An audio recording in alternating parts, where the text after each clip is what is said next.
to all of my dear friends out there and around Southside Church and our well friends. It's so great to have you join us today. I have my very dear friend in life, Miss Brittany Peevy, with us today, and she's just one of those gals that I don't really remember doing life without. And we say here around Southside that we are better together, and I am better with Brittany Peevy in my life in a lot of different areas. But as we are going back to school here in just a few short weeks, I know I always like to pick Miss Brittany Peevy's brain about how she's getting her children ready for school. And I know she's even doing a boot camp for some kids out there, getting them ready, prepared to go back to school. But it's a very anxious time. It's an anxious time for me as a mom, and I know my kids get anxious. And so I want them always to feel overly confident and ready to go back into the classroom. And so I've got Brittany with us here today to share with us some wisdom on how to get our kids ready to go back to school. But before we dive into that, Miss Brittany, would you just share with us a little bit about your background in education? Yeah, absolutely. Well, I'm glad to be here too, and I feel the same way about life without Candy. So, it's true. We all need a lady in our corner that we can go to and call, and Candy's one of my ladies. So, yeah. So I have had 13 years experience in education. So, I have taught everything from first grade through fifth grade. I've even worked some with kindergarten. So I've got a lot, most of my experience in the elementary grades, and I've worked in lots of different schools. I've been able to had the honor to do some instructional coaching with teachers, and I learned so much by getting to visit lots of different classrooms across Hall County, and then I've worked in Jefferson City as well, so here in our community, and spent a lot of my time in the upper grades, but I had experience in the younger grades as well. So just an incredible part of my career. And I learned so much just about what kids need and how what is best for kids. I guess that's my takeaway from my 13 years. I feel like after 13 years, I'm able to identify what's best for kids and what works and maybe what doesn't. And especially that not everything works for every student. So that's and that's important as a parent for us to understand. I know probably a lot of you watching, your firstborn is as different as your secondborn as they could be as the others. And I've learned that the more children we've had, that they are different. And that is true in the classroom as well, whether that's going to be online or in person. So That is so great. Yeah. That is great. And they have their own little set of uniqueness about them, their personalities, but also how they handle the environment and the world going on around them. And I know right now we're in the midst of still such uncertainty and living in these unprecedented days with COVID-19. Actually, it just feels like it's just ramping up. I know. Now, we felt like it should be fading away. It's not. And so we're going to be sending we're going to be sending our kids back into school during still these uncertain days. And, just going back to school, period, Right. creates a season of anxiousness. I will never forget, like those first days of school and how I felt, and I was so nervous. Yep. And I would have all those butterflies going in my tummy. But not only are we having to look at anxiety in the face of the first day of school, but also with all this uncertainty going on about us. So how can we as moms help our children with these anxious feelings? Yeah, and you're right. I mean, that's the case how it is every year, any year. And this year, it's certainly compounded because of all of the unknowns. And, just like the students, and I think this year more than ever, the teachers are also going to be nervous and have butterflies. So I think a great word for moms and a great word for parents who are helping their student get ready. And if you have a child who already battles anxiety, this might be magnified, or it may be something new because of all of these uncertainties. You may have a child who's never shown those symptoms, but now all of a sudden are having some of those anxious thoughts and asking more questions. And I think one of the most important things is to model flexible thinking. As an adult, I think I know for me, sometimes I'm maybe the most guilty of not being able to be super flexible with change. But I think one thing we know that we've learned in the past 4 months is we don't know what we don't know. We don't know what we do know. And things could change on a dime. And I think we have to expect that this year. I think as parents, we have to expect that we may be told things are going to be this way and then they may change. And I think our kids, they watch us and they respond the way we respond. And so we have to model that flexible thinking. And, one of the practical ways I thought about that is, you might have a conversation with, let's say, your 6 or 7-year-old and say, hey, when you go back to school, you may get to do recess with everyone, or you may only get to do recess with a few friends in a few classes. Or, you may get to eat lunch in the lunchroom, but you may have to eat it in your classroom. So having those conversations with them where they start to go, oh, so it could be this way, but it's not going to be the end of the world if it's this way. And I think that's key so that our kids learn to embrace that flexibility and embrace the idea that things may not be how they've always looked, and they may change from day to day or week to week, but it's going to be okay. That's good. And I'm taking notes, friends. Oh, good. Yeah. If I seem a little distracted, it's not because I am. I'm taking notes. I love it. Another thing I thought of too, I know one thing that my oldest, he's anxious by nature and he worries a lot. He worries for the whole family. So we tell Abe, we're like, Abe, we don't ever worry because you're doing all the worrying we need.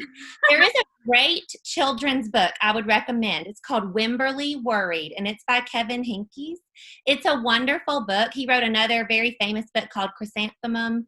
So he wrote lots of these little books, but Wimberly Worried is a really great book for right now. And it is, just because it's a picture book does not mean it is not appropriate for even high schoolers. So it's a book that you can read aloud as a family with everybody. And it's a sweet little story. But, one of the other things I thought that would be practical, one of the things we talk about with Abe is we tell him, like, Abe, when you're worried, you can pray. We remind him that you can pray right there in that moment. So not only is it okay to pray with your kids before the school year starts, I hope you do. I hope you do that daily. But remind your child that they can pray right there in the moment, in the classroom, if they're nervous or scared. And maybe you and your child pick out a favorite Bible verse and write it on a sticky note and tape it to their notebook so that it's right there in front of them at school. And I think if they help you pick it out and you talk about what it means, there's so many great verses about anxiety and worry. Whether it's cast your cares upon him or I will not fear, pick one of those verses, own it together, write it on a verse in language they can understand, and let them own that. I think that that's amazing. And, God always gives us what we need in the moment. And it is so true when he tells us that we need to hide his word in our heart, but writing it on their tablets. And that's something that God has encouraged us to do is do that for them and be prepared. I think, the Lord tells us to not worry about tomorrow because tomorrow will take care of itself, but it doesn't mean that we can't plan for tomorrow. That's right. And make preparations for that. That would be as foolish as me not having food in my pantry or refrigerator. Right. I've got to be sure I have food for my people. But it's helping them feel confident and knowing what to do in those times where they do have to be flexible. That's what we were talking about. Right. And seeing mom and dad being positive. And I have a worry wart at my house, and we will be getting Wimberly Worried book and talking about that. But it's knowing that I have power over this muscle between my ears. I can say, look, I cannot keep focusing on something that I cannot control. I can control my mind and where my thoughts are, and I've got to be sure I'm thinking about things that are true and things that are right and just. That's right. And being reminded that God is with me wherever I go. He tells me that he will never leave me nor forsake me. So being sure we're pouring those scriptures into them so that they can pivot like we've learned to pivot during COVID-19, and they may have to do that a couple of times throughout their day, and having those reminders in front of them is amazing. And so we're talking about going back to school. So not only do we want them to be prepared mentally and spiritually for what they're going to be facing each day and how to deal with that anxiety, but as we start back to school, we may experience some academic concerns there from home. And so when we have those little red flags going up as a mom, Miss Brittany, what should we do in helping our children from home with these academic concerns? I've had several friends and parents who've kind of sought me out and asked me that. They're like, hey, I kind of noticed, especially during online learning, when all of us were learning online in the spring, they're like, I feel like my child's behind, or I feel like maybe they should have known things they didn't. And I think one of the most important things to remember is not to make negative assumptions. And I am so guilty of that as a mom. Like sometimes I'll go doomsday. I'm like, oh my gosh, one of my children really bombed a test, or they didn't know this and I feel like they should. And, the world's ending and we're going to have to repeat second grade and it's just going to be terrible. Yeah, I think we're all guilty of that. And it's really important. It's really important that if you do have those thoughts, keep them to yourself, not in front of your child, because that can destroy a child's confidence super fast. So it's okay to have that panic moment, but try to avoid it, but do it inside or talk to your spouse or someone else about it, so that your child doesn't hear you say that. But I think it's important to involve your child in that and ask them. Say, hey, I noticed that you struggled on that test. How did it feel for you? Was it hard? Did you feel like you knew most of the questions? You'd be surprised. Most kids have a really good understanding and awareness of what they know, what they almost know, and what they don't yet know. And those 3 questions are powerful. So I don't just ask my child, like, hey, what do you feel like you know really well about multiplication? I might ask them too, what do you feel like you almost know, but you need a little bit more help with? Because that part, what they almost know, is where real learning can take place. Because that usually means they need just a little nudge or just a little help. So that arms you as a parent to know, okay, my child understands, how to multiply this part, but he doesn't understand what this means in a word problem or whatever it is. I'm just using that as an example. It could be with reading. They may understand really well how to read the words, but they may tell you, I don't really know what's happening in the story. So those are really good questions to ask. What do you know? What do you feel like you almost know? And what do you say? I really don't know that at all yet, mom.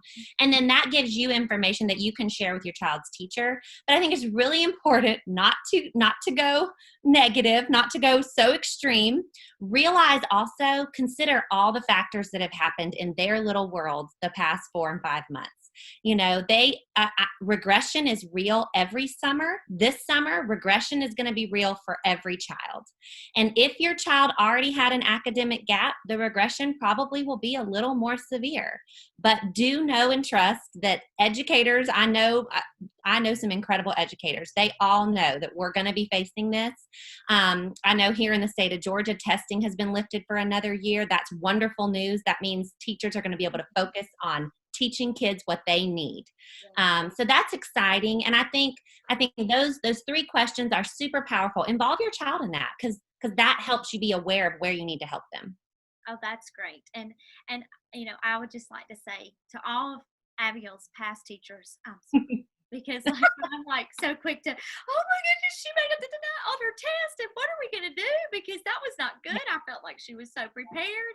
So yes, you're not the only one. Most of us do that. I would just encourage us, put a little white space between it. Don't react immediately, and realize it is just one quiz or just one test. If you start seeing a pattern, that's when you probably need to go and say, okay, let's be proactive here. My child's not understanding something. Right. That's great. That is good. And the part about being gracious, because we do have to understand that what they have just experienced in the last 6 months it is very impactful upon them in different ways. Again, they're unique children. They're all going to respond to that differently.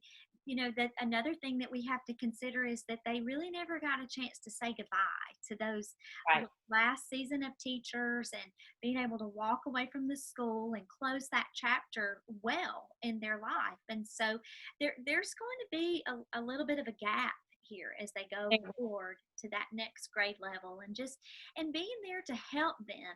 And I think that that's another thing that we can do as parents is giving them, for me and Brittany, I'm going to ask you this and how to help them, but giving them a little bit of a review before they step back into those doors, so that they do feel a little confident. They may need to hold a pen or a pencil in their hand and write a little bit, or practice some math facts. So I don't know, I'm going to glean from your wisdom and what kind of activities is there, where we should try to take them and help them feeling confident when they walk into that classroom on the first day of school. I thought about this question. There's three really important things that anybody can do no matter what grade your child is in.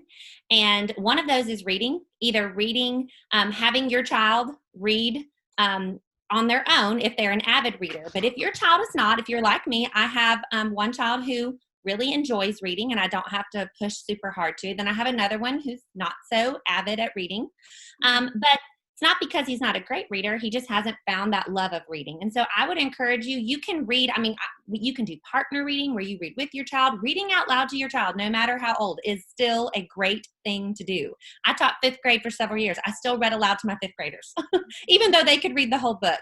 When kids hear that vocabulary, they hear that expression, it helps in so many ways. It helps with all their literacy needs. And, as children get older, every subject becomes a reading subject. That's why reading is so important. As they go into in the upper grades, elementary and middle school, how do they learn about social studies? They read about it. How do they learn about science? They read about it. Math is more literacy based than it ever has been, as most parents know. You see the math that comes home and you're like, oh my goodness, this is a reading paper with a math problem woven in, and it is. So I think that part cannot be overstated. And it's okay if your child doesn't want to read on their own. Read with them. And it doesn't have to be long. 10 to 15 minutes an evening is okay, and build up. I used to do this with my students. We had a little poster with a thermometer and we would work on our stamina. I taught first graders what the word stamina meant. Stamina means how long we can do something and do it well before we get tired. So, and talk to your child about their reading stamina, time them and set goals. Say, hey, we're going to try to read 5 minutes tonight. If you have to start at 5 minutes, do it.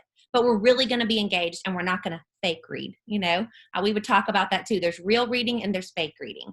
And the best way to know the difference is to have your child talk to you about their book. And then you can have them practice writing too. No matter what age, whatever y'all are reading together, have them write about what they read. That's a big part of the new learning standards across grades K through 12 is writing about your reading.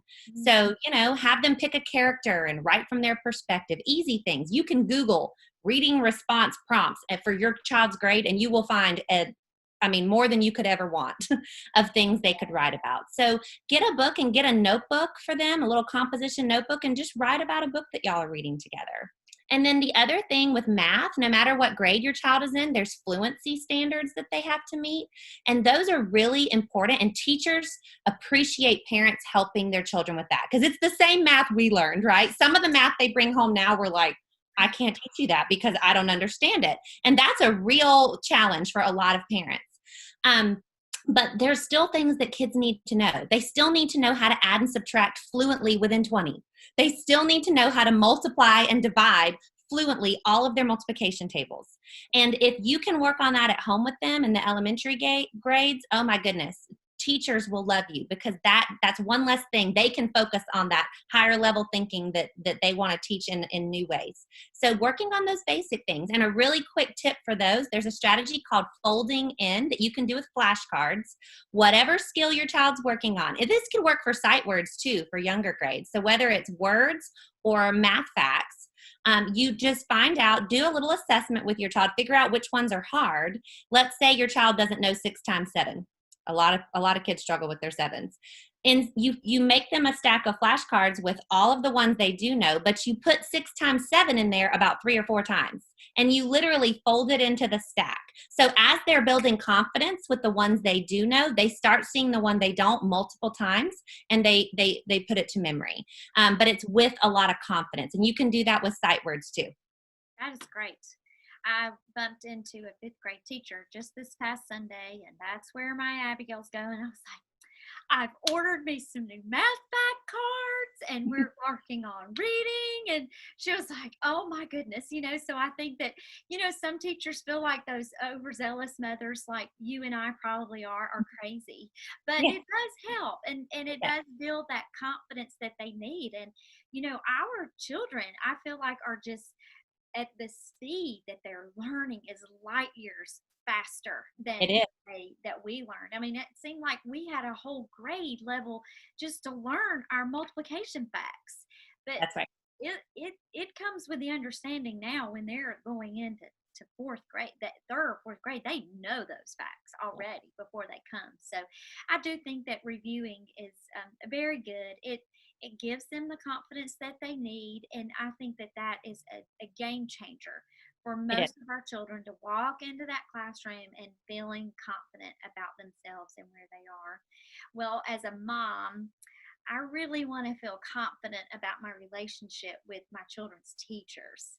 So, what can we do as parents to build good relationships with our teachers and support them Yeah. as well? How can we It, help?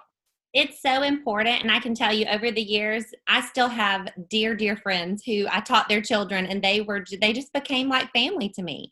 And, I will tell you, most teachers, they want a great relationship with their parents. And I think that's the number one thing that helps with a teacher parent relationship is assuming goodwill in one another. I had a dear friend one time, she taught me about assumption of goodwill, and it works in all areas of our life. But rather than going into the year assuming that the teacher's out to get your child, or maybe something happens and you're not happy with the way it was handled, instead of assuming that the teacher was trying to, target your kid, I think it's important to step back and let me assume goodwill. Let me assume she or he had a really good reason for what they did. And then I can step back and ask some questions, and I don't shut down the communication because we get into a he said, she said, or she said battle. So I think that's really important. I used to always joke with my parents at the beginning of the year. I would tell them, look, I'm not going to believe everything they tell me about you at home, because your kids come to school and they tell us everything. But I need you to not believe everything you hear firsthand that they tell you about school. Call me first, email me first, and let's talk it through. Not that children ever lie, or not that children, and most of the time it's just they don't present it in the way that it actually happened. They see it. Children are sometimes they see what's happening in their world. They don't see the larger perspective of a classroom, the larger perspective of school. So I have found over the years that sometimes just that small little piece is missing, and that makes all the difference in clarifying something between me and a parent. So that assumption of goodwill, having an open line of communication, making sure that whatever way your child's asked you to communicate with them, whether that's email or phone or via Class Dojo or one of those type of applications, use it and communicate. Most teachers, I've never had one that wasn't going to communicate with me when I reached out that way. And I think too, seems silly, but read their weekly communication. That matters. Like, I know as parents, we get a lot of emails. Most teachers send some type of either weekly newsletter or, whether that's via email or on one of those apps. Read it, because many times the questions or uncertainties that you have are already addressed in there.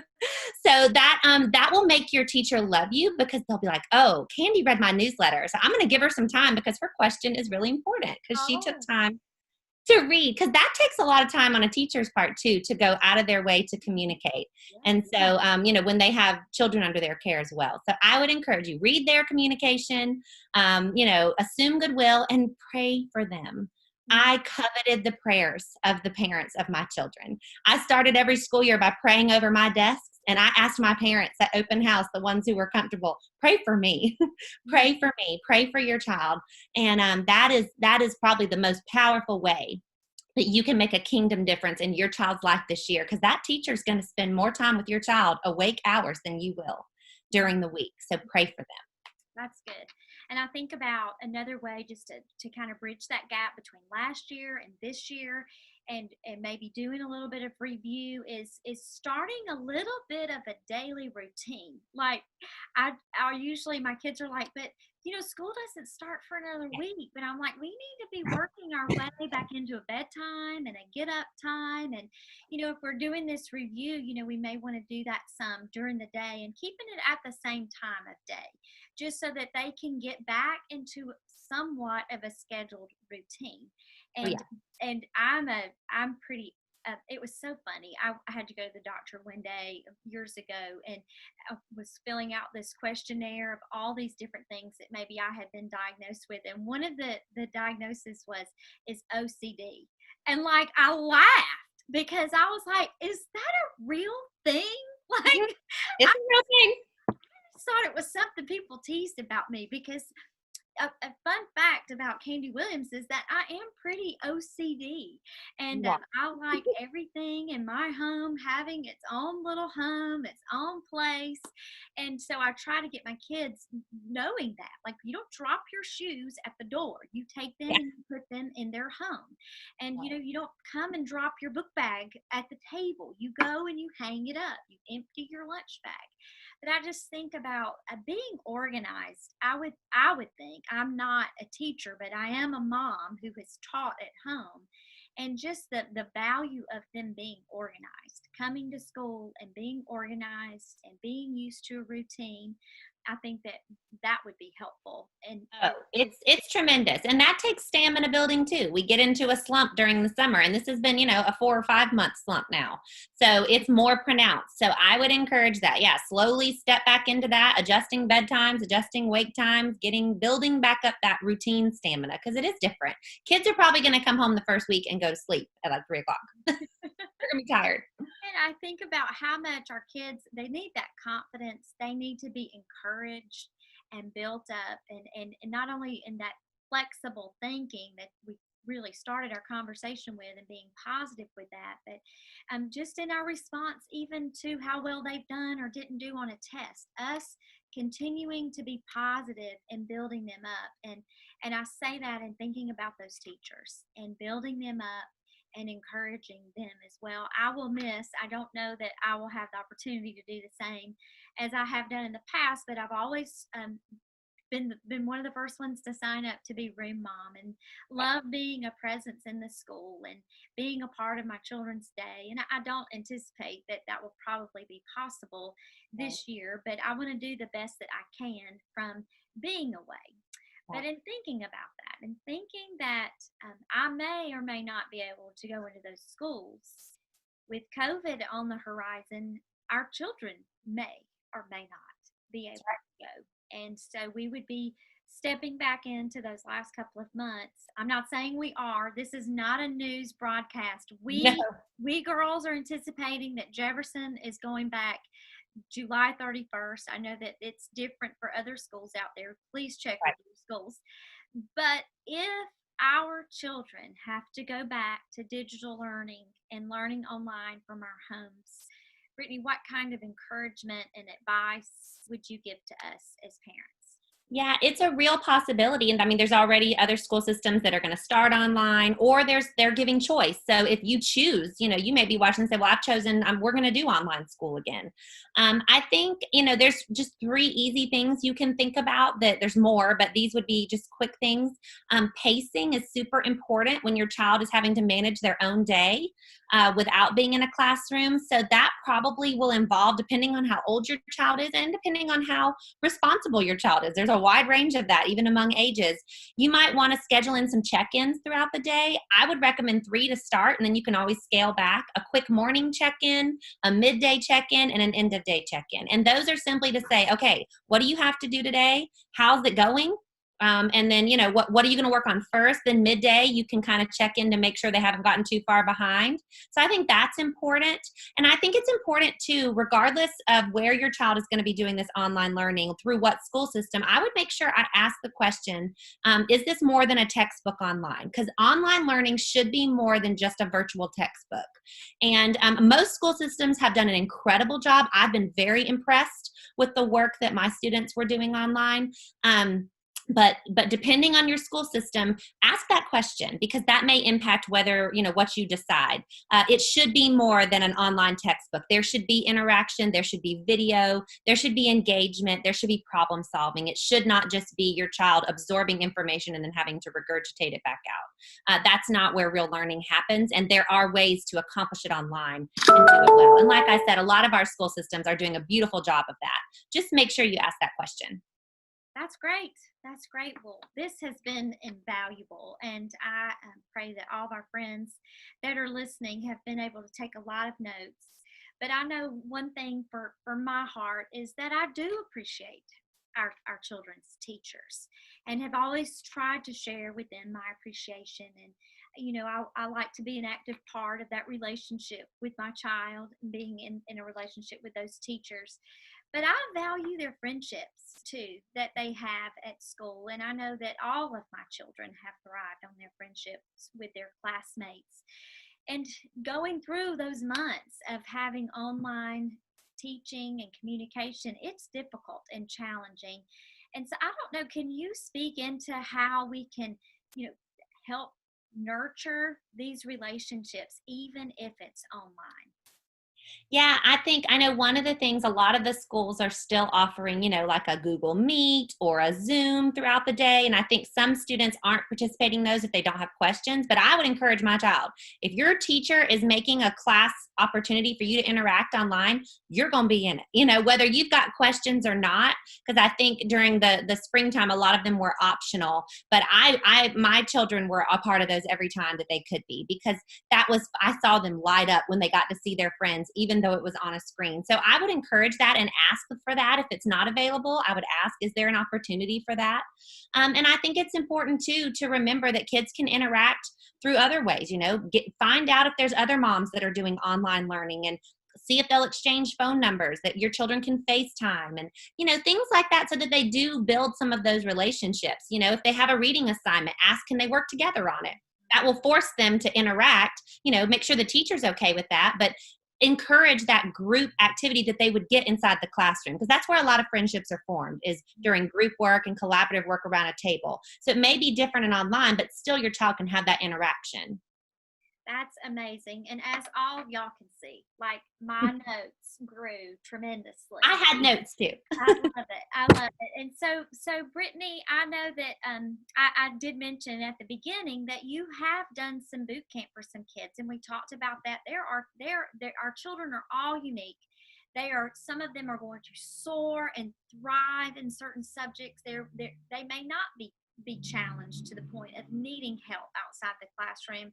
But what would you advise if we do feel like there needs to be some supplemental learning added to their teaching that they receive from school? Can you offer us advice or help in that area? Yeah, I would ask your child's teacher first, because they'll usually know.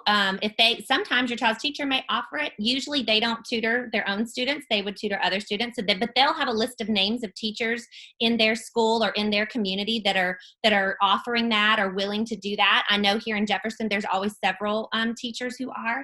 The early bird does get the worm. There's usually more demand than there are teachers who have time in their schedule to do that.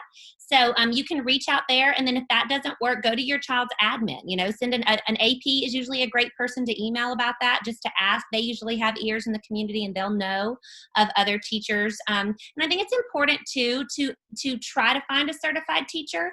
The last thing you want to do is ask for help outside, and then have them undoing work that the teacher might be doing, not with bad intentions, but you do have to be careful with that. So I would ask questions about whoever's going to be working with your child, make sure they're certified, make sure they understand your child's community. That's why it's probably better to seek someone out near you who knows the school system, knows that area, because school system to school system, the curriculum can be different and the approach can be different. But if you go through your child's teacher in your child's school, they're likely to find you someone who's going to support the learning that your child's doing in the classroom. And there's a lot of things available online. That's a growing thing, online tutoring, that type of thing. If that works for your child, you can look there too. But almost always, you're going to be able to find someone who's near you, who's close to your child's school, and knows what your child is doing in the classroom, so that they can support outside. And I would remind you too, just to keep it short. You don't want to burn your child out. I know parents have said, can you work with my child every day? Well, I could, but that's probably not going to have the benefit that we want. 1 to 2 days a week in addition to regular school is plenty for your child to have that extra little boost. Even 1 hour with an excellent teacher can make it a tremendous difference in your child's confidence. And I would ask this question, I'll just throw this out there. I would ask for the tutor to pre-teach whenever possible.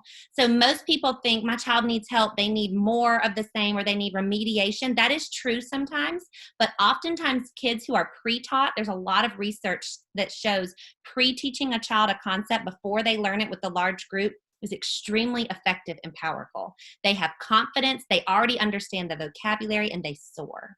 That is great. That is great. Well, just a reminder of what we mentioned when we started out earlier is that we are better together. And I think that, encouraging your children to make great relationships with their classmates and with their teacher and leaning on those relationships are very key.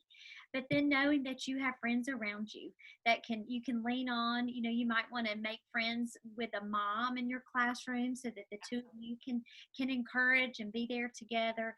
But knowing that life is just better together. I don't think that God ever intended for us to do life alone. So let's do it together because we are better. But thank you, Brittany Peevy, for your incredible insight and wisdom that you've given us today. It has been great. So Thank you. I had fun. that's awesome. That's all friends. We can't wait to see you soon. Thank you for listening.